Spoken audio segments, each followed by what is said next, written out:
नमस्कार दोस्तों। 158 साल पूरे होने वाले हैं 1857 के विद्रोह को। ये भारत की ऐसी लड़ाई थी जो कि आज़ादी के लिए सबसे पहली हुंकार थी। इस दौर को जब भी मैं पढ़ता या पढ़ाता हूँ तो मेरा खून भी गर्म हो जाता है, साथ ही रोंगटे खड़े हो जाते हैं, क्योंकि ये कहानी है इंडिया की पहली इंडिपेंडेंस वॉर की, the first war of independence, जिसे और भी नाम से जानते हैं द ग्रेट रिबेलियन, सिपाही म्यूटिनी या इंडियन म्यूटिनी, क्योंकि इसके अलग अलग परसेप्शन हैं जिसे हम इस वीडियो के एंड में समझेंगे। बात करते हैं रिवोल्ट आखिर हुआ क्यों था, इसके रीजंस क्या थे, या स्टार्ट कहाँ से हुआ था। ये 10 मई 1857 में स्टार्ट हुआ था मेरठ में। इसके जो स्ट्रेच है वो इंडिया में नॉर्थ में था, नीचे नॉर्थ में पंजाब तक था, नीचे आएंगे साउथ में तो नर्मदा तक था, वेस्ट में जाएंगे तो राजपूताना रीजन तक था, ईस्ट में जाएंगे तो बिहार तक था। माना जाए तो ये नॉर्थ बेल्ट में हुआ इंडिया की सबसे पहली क्रांति थी। जब इसके कॉजेज़ पे थोड़ा एनालाइज करेंगे हम तो हमें पता लगेगा कि जो ऑपरेशन था गवर्नमेंट का ब्रिटिश वाली, उसको अब 100 साल से अधिक होने वाला था और लोग बहुत टाइम से जूझ रहे थे। उसकी वजह से काफ़ी सारे पॉलिटिकल रीज़न थे, सोशल रीज़न थे, कल्चरल रीज़न थे, जिसकी वजह से लोगों का इनका रहना पसंद नहीं आ रहा था। पॉलिटिकल रीज़न की बात करें तो सब्सिडरी अलाइंसेस या डॉक्ट्रिन ऑफ लैप्स, जो बस हर स्टेट को ब्रिटिश एम्पायर का पार्ट बनाना चाह रही थी, जिसने एक बहुत बड़ा मिसट्रस्ट पैदा करा इंडिया के रूलर्स में, ताकि वो इनसे अलग हटें। उन्होंने खुद किया, वो डिसओबे करते थे ट्रीटीज़ को, वो ट्रीटी साइन करते थे पीस एंड कॉपरेशन की, पर जब देखते थे सामने वाला कमज़ोर है तो उस पर हमला कर दिया करते थे, एनेक्स कर लिया करते थे। वॉर्स एंड एनेक्शर्स वो अपने फ्रेंडली स्टेट्स का भी कर लिया करते थे, तो किसी का उन पर विश्वास नहीं था। Out of fear of losing their territory, native rulers ने क्या किया, रेबल किया। क्योंकि अगर आप ब्रिटिश के साथ हो तो भी आप एनेक्स हो रहे हो, खिलाफ हो तो भी एनेक्स हो रहे हो, तो इससे बेटर है आप अपनी जान हमान को बचाने के लिए खुद ही उनके खिलाफ विद्रोह कर दो। इकोनॉमिक कॉजेज़ में हमें आते हैं, प्रॉफिट्स नहीं थे, हमें प्रॉफिट्स नहीं थे, प्रॉफिट सिर्फ उन्हें थे। ट्रेडिशनल जो हमारी इकोनॉमी थी वो तो उन्होंने डिस्ट्रॉयड कर दी थी, क्योंकि उनके यहाँ तो चीप गुड्स बन के आ रहे थे मशीन से, और इंडिया में हैंडलूम था उस टाइम पे भी। तो जो इंडिया की इतनी अच्छी मार्केट थी वो पूरी की पूरी कोलैप्स कर दी थी। High land revenue policies, financial status जो थे पीजेंट के काफ़ी डिटोरिएटिंग थे, उनसे फोर्स लेबर करवाया जाता था उनकी ज़मीन पे, उनकी ज़मीन को ज़मींदारों को दे दिया जाता था, रेवतवाड़ी में दे दिया जाता था, और जो लैंड ओनर्स होते थे वो लैंडलेस लेबरर्स बन जाते थे वहाँ पे। उन्हें अपनी ही पीजेंट्री में, अपनी ही मर्चेंट में, अपनी आर्टिसन में लॉस होने लग रहा था। तो वहाँ पे अब ना खाना बनाने वाला खुश है, ना बेचने वाला खुश है, ना वो खुश है जो वहाँ रहने की भी कोशिश कर रहा है। लैंड रेवेन्यू सिस्टम जैसे कि परमानेंट सेटलमेंट, रेतवारी, महलवारी, इतनी हाई डिमांड सेट कर दी जाती थी कि वो पे करने में असमर्थ रहते थे सारे के सारे लोग, जिसकी वजह से वो सब ब्रिटिश एम्पायर के खिलाफ हो गए थे। जैसे ही कमर्शलाइजेशन होता है एग्रीकल्चर का, लाइक इंडिगो का इंडिया में आना इंक्रीज़ होता है, कमर्शियल क्रॉप्स बढ़नी चालू होती हैं, इंडिया में पेड़ कटना चालू होते हैं, और जो लोग हैं वो जहाँ अपनी सेल्फ सफिशेंसी के लिए इंडिया में रह रहे होते हैं, अब उनको एक्सप्लॉइट कर दिया जाता है पैसे कमाने के लिए। और एक नई क्लास इमर्ज होती है मनी लैंडर्स की, जो पहले से थी पर अब ज़्यादा एक्सप्लॉइट करना चालू कर दिया था मनी लैंडर वाली क्लास ने। ज़मींदार अपनी ज़मींदारी लॉस कर रहे थे क्योंकि उनको सनसेट क्लॉज लगा दिया गया था। इस क्लॉज के तहत अगर आपको एक निश्चित दिन के सनसेट तक आपने पैसे नहीं दिए ज़मींदारी के, तो आपकी जितनी भी ज़मीन दी हुई है वो सारी की सारी सरकार अपने पास वापस ले लेती थी। हाई टैरिफ ड्यूटीज़ लगा दी जाती थी इंडियन गुड्स पे, पर वहीं जहाँ पे ब्रिटिश गुड आता था या तो वहाँ पे टैरिफ हटा दिया जाता था या बहुत ज़्यादा कम कर दिया जाता था, जिसने इंडिया के कॉटन और सिल्क टेक्सटाइल एक्सपोर्ट को बहुत ज़्यादा हैम्पर किया है। जो आर्टिसंस और हैंडीक्राफ्ट पीपल थे वो तो अनएम्प्लॉयड ही हो गए थे, क्योंकि उनके पास कोई काम ही नहीं बचा था, क्योंकि सारे काम मशीन्स कर रही थी, जो कि ब्रिटेन में बन के सामान इंडिया में फ्लड किया जाता था। ब्रिटिश गुड जो था उसको बहुत ज़्यादा इंकरेज किया जाता था। जो इंडस्ट्रियल रेवोल्यूशन हुआ जिसके बारे में मैं अभी आपको बता रहा हूँ, इसने ना लाइवलीहुड छीन लिया हज़ारों लोगों का। ब्रिटिश पॉलिसी जो थी ना वो बहुत नेगेटिवली अफेक्ट कर रही थी इंडिया की इकोनॉमी को। साथ साथ में पॉलिटिकल रीज़न तो थे ही, एडमिनिस्ट्रेटिव कॉज भी काफ़ी थे। करप्शन बहुत था एक तो कंपनी के एडमिनिस्ट्रेशन में, जहाँ भी जाओ वहाँ पे सिर्फ घूस मिल रही थी या बहुत ज़्यादा हाईली ब्यूरोक्रेट था। It was totally foreign for the native people of India. Like उनको ये सिस्टम पसंद नहीं था क्योंकि इंडिया के लोग काफ़ी सीधे स्वभाव के थे। उनको ये करप्शन, ये हेरा फेरी पसंद नहीं आ रही थी। जो कॉमन पीपल थे उसको बहुत सारे इशू हो रहे थे गवर्नमेंट के साथ में, और जो जहाँ से वो हेल्प मांग सकें या कहीं से अपने लिए कुछ कर सके वो उन लोगों के हाथ में था ही नहीं। देवर इलिटरेट, तो उनके पास कुछ एक्सेस नहीं था नॉलेज का।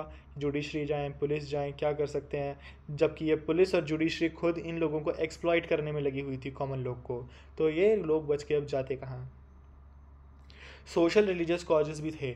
अब आपका रोज़ी रोटी तो ये तोड़ ही रहे हैं, साथ साथ में जिस रोज़ी रोटी के लिए जिस भगवान से आप प्रे करते हो ये उसको भी आपसे छीनने में लगे हुए थे। ये इतने ज़्यादा रेसिस्ट और अपने आप को सुपीरियर माना करते थे और इतना डिस्क्रिमिनेट किया करते थे इंडियंस के ख़िलाफ़ कि वो हमें अछूत माना करते थे। वहाँ लिखा होता था dogs in Indians are not allowed, India के अंदर ही। साथ में कन्वर्जन एक्टिविटीज़ भी बहुत ज़्यादा हुई थी। क्रिश्चियन मिशनरीज़ को इंपोर्ट किया जा रहा था बाहर देशों से ताकि इंडिया के लोगों को क्रिश्चियन में कन्वर्ट किया जा सके। साथ ही साथ जो रिलीजियस डिस्पैरिटीज़ थी वो हर जगह थी। टैक्स लगाया जा रहा था हिंदूज़ के टेम्पल्स पे और मॉस्क पे। हिंदू का टेम्पल पे टैक्स तो खैर आज भी लगता ही है, मॉस्क से हट गया है। पर एक चीज़ तो देखने वाली है कि हिंदू चाहे कहीं भी रहे टैक्स उस पर हमेशा से लगाए, कभी जजिया के नाम पे और कभी अभी डेमोक्रेटिक कंट्री होने के नाम पे भी। British are challenging their religious belief, उन्होंने रिलीजियस बिलीफ को चैलेंज करना चालू कर दिया। उन्होंने चर्च बनाने चालू कर दिए मंदिरों के सामने, मस्जिदों के सामने, ठीक है, और लोगों को वहाँ बुलाना चालू कर दिया, प्रीचिंग चालू कर दी, लालच प्रावधान देने चालू कर दिए कि आप आओगे तो खाना देंगे, आप आओगे तो शिक्षा देंगे कॉन्वेंट स्कूल्स में। इस लालच में लोग कन्वर्ट होना चालू हो गए उस टाइम पे। उन्होंने साथ साथ में बैन लगा दिया सती प्रथा पे, विडो रीमैरिज पे, वुमेन एजुकेशन इंक्रीज़ कर दी। तो लोगों को लगने लगा कि ये हमारे धर्म के साथ खिलवाड़ है, क्योंकि जहाँ सती प्रथा चालू हुई थी कि पति के मरने के बाद औरत पति के साथ मर जाएगी क्योंकि कोई दूसरा आदमी उसके ऊपर बुरी नज़र ना डाले, वहाँ पे अब उन्हें लग रहा था कि अब उनकी औरतें सेफ़ नहीं हैं। उन्हें लग रहा था विडो रीमैरिज करके अब औरतें सेफ़ नहीं हैं। वुमेन एजुकेशन के नाम पे वो उन्हें उनके घर से दूर ले जाना चाहते हैं। और इसके साथ साथ सिपॉय डिसकंटेंट भी था, यानी कि जो वहाँ के आर्मी वर्कर्स थे जो ब्रिटिश की तरफ से लड़ रहे थे इंडियंस के ख़िलाफ़ में, उनके अंदर भी अब हीन भावना आनी चालू हो गई थी क्योंकि देवर इल ट्रीटेड, उनके साथ डिस्क्रिमिनेशन किया जा रहा था, उनको काफ़ी प्रॉब्लम्स हो रही थी। सबसे पहला तो रेसिज्म, जहाँ पे उनको रिस्ट्रिक्ट कर दिया जाता था अपॉन द पोस्ट ऑफ सूबेदार, यानी कि आपको सिर्फ नीचे सिपाही बन के रहना है, आप इससे ऊपर वाली पोस्ट के लिए एलिजिबल ही नहीं हो, merely because you are an Indian, ठीक है। डिससेटिस्फाई थे, डिसकंटिन्यू कर रहे थे वो पंजाब सिंध की सर्विसेज में, उनको जाने ही नहीं दिया जा रहा था। जब एनेक्चर हुआ अवध का, क्योंकि अवध जो था उस टाइम पे बहुत बड़ा एक स्टेट था और अवध से ही सबसे बड़ी सिपॉय की जो जमात आती, मतलब कि सिपॉय बहुत ज़्यादा तादाद में जिस स्टेट से आते थे वो अवध था। पर जब अवध का एनेक्सेशन हुआ तो जो सिपॉय अवध से बिलोंग करते थे उनके अंदर काफ़ी ऐसा चोट लगा कि हमारे घर पे भी अब हमला हो चुका है, ठीक है, एक ये रीज़न भी था। अब देखो सारे लोग दुखी तो थे, ठीक है, 100 साल में बहुत ज़्यादा दुखी हो गए थे इन लोग से। आखिरी चिंगारी कब लगी, लाइक पूरा माहौल बना हुआ है, ठीक है, हर जगह से थोड़ी हो रही है, लास्ट में मिट्टी का तेल किसने डाला, वो डाला एनफील्ड राइफल ने, जिसके जो कार्टिजेस होते थे उसको मुंह से छील के आपको डालना पड़ता था। पर ट्विस्ट ये था कार्टिजेस जो थे वो ग्रीस थे काव और पिग के फैट से। काव जो हिंदूज़ के लिए सेक्रेट है, होली है, वहीं पिग्स जो हराम है इस्लाम में, जिसकी वजह से हिंदू मुस्लिम दोनों ही इसके लिए काफ़ी अगेंस्ट खड़े हुए, उनके सेंटीमेंट्स काफ़ी हर्ट हुए और वो इस चीज़ के ख़िलाफ़ चले गए, जिसके साथ हमारी बिगनिंग होती है रिवोल्ट की।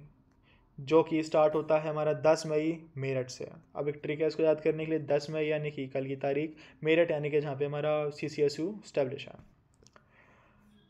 इसकी शुरुआत जो होती है वो तो खैर मार्च से ही हो जाती है, जब मंगल पांडे को ना डेथ दे दी जाती है फांसी के द्वारा। क्यों? क्योंकि उन्होंने डिनाई कर दिया था ग्रीस कार्टेजेस को यूज़ करने से, बिकॉज वो खिलाफ थे कि वो गाय के मांस से बनी हुई कार्टेजेस अपने मुंह में नहीं रखेंगे। साथ में ही थर्ड नेटिव कैवलरी जो थी उसके 90 सोल्जर्स ने रिफ्यूज़ कर दिया था इसके बाद यूज़ करना इस कार्टेजेस को। और साथ में 85 को ना इसमें से डिसमिस कर दिया गया आर्मी से और 10 साल की सज़ा सुनाई गई, क्योंकि इन्होंने इलफील्ड राइफल को यूज़ करने से मना कर दिया था। अब इससे लोग इतने ज़्यादा प्रभावित हो गए, 10 मई को सिपाहीज़ ने अपने लोगों को फ्री करवाया। लाइक इनको जो भी 10 साल की जेल मिली थी, इन सबको प्रिजन से फ्री करवाया। जो अंग्रेज सोल्जर्स थे सबको मार दिया, ऑफिसर्स को मार दिया और रिवोल्ट की शुरुआत करी। यहाँ नींव डाली गई रिवोल्ट की। जैसे ही सूर्यास्त होता है, ठीक है, इन्होंने दिल्ली की तरफ कूच करना चालू किया, क्योंकि उस टाइम पे जो आखिरी राजा था वो मुग़ल राजा बहादुर शाह जफ़र था, जो कि दिल्ली में बैठा करता था, जो कि सिर्फ नॉमिनल हेड था, ठीक है।